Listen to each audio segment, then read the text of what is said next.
की लगन को, जिन्होंने अक़लियतों को दर्द को महसूस करते हुए काम किया।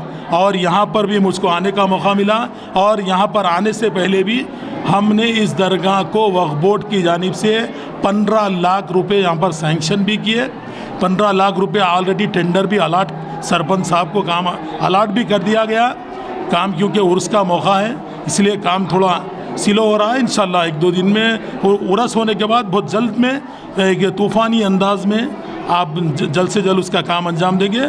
और अभी मैं ये भी देखा हूँ, क्योंकि ये एक बहुत ही अच्छी टूरिज़म प्लेस है, ये एक बहुत ही तारीख़ी, यहाँ से देखे तो पूरा निज़ामाबाद, महाराष्ट्र, कर्नाटक का भी नज़ारा हो जाएगा, क्योंकि ये एक अच्छी वो है।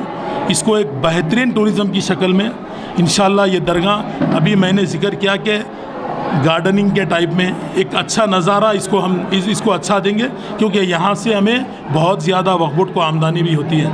ऐसा नहीं है वक्फ बोर्ड को यहाँ से आमदनी नहीं है, और यहाँ का पैसा हमारे पास सेव है, और जहाँ तक हो सके इंशाल्लाह यहाँ का पैसा यहाँ ख़र्चा किया जाएगा। वक्फ बोर्ड में पैसे की कमी नहीं है, फ़िक्स डिपॉज़िट भी हमारे पास बहुत बड़ी रकम है। इंशाल्लाह इस दरगाह को, क्योंकि ये तेलंगाना में बहुत बड़ी दरगाह की हैसियत रखती है, और हमारे हमारा बोर्ड बनने के बाद एक छोटी सी मिसाल दे दूँ, 3 से 4 सीओ का तबादला हुआ, क्योंकि सीओ यहाँ पर टिकरे नहीं थे।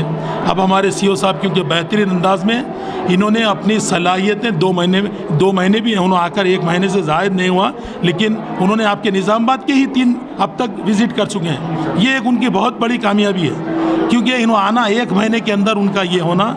अभी मैं देखा कंटेश्वर दरगाह की भी कुछ साहब वहाँ पर भी काम के लिए सिलसिले में दे दिए हैं, और अभी ये कोसी की मस्जिद का प्लान भी सैंक्शन करके दिए हैं। इंशाल्लाह वो बहुत ज़्यादा, खुसूसन निज़ामाबाद को बहुत ज़्यादा इंटरेस्ट से देखने हैं। इंशाल्लाह ना सिर्फ निज़ामाबाद बल्कि तेलंगाना पूरे हमारे ज़िले हैं और वो हमारी रियासत है। इंशाल्लाह बड़े पैमाने पर उसको तरतीब दिया जाएगा और बहुत अच्छे अंदाज में इसमें काम किया जाएगा। जिस तरह से आपने बताया कि टीआरएस हुकूमत ने जो कारनामे अंजाम दिए वो काबिल मुबारकबाद है, हम भी मानते हैं उसे, लेकिन निज़ामाबाद की बात रही कि यहाँ पर हमारे मुकामी एमएलए अब जो रियासती स्पीकर बन चुके हैं, उनकी काफ़ी कोशिशें रही कि दरगाह को डेवलप करने के लिए उन्होंने ही पहले टूरिज़म के लिए दरगाह को पेश किया।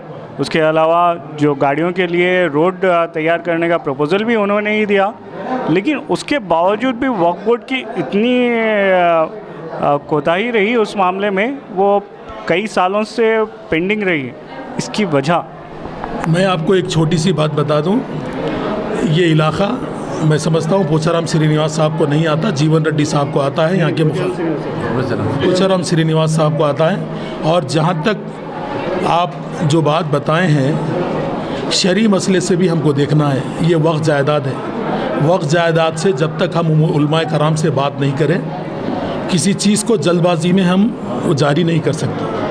जहाँ तक मसला है इसमें उलमाए कराम की भी वो होना है, क्योंकि ये जगह बेच सकते या दे सकते किसी को, इसमें इसका ऑलरेडी टेंडर दे के आप जगह को किराए पे दे रही है। नहीं, यहाँ पर जो टेंडर दे दिए जो बात हो रही है ना, यहाँ पर 3 तरीके की लोग क्लेम कर रहे हैं।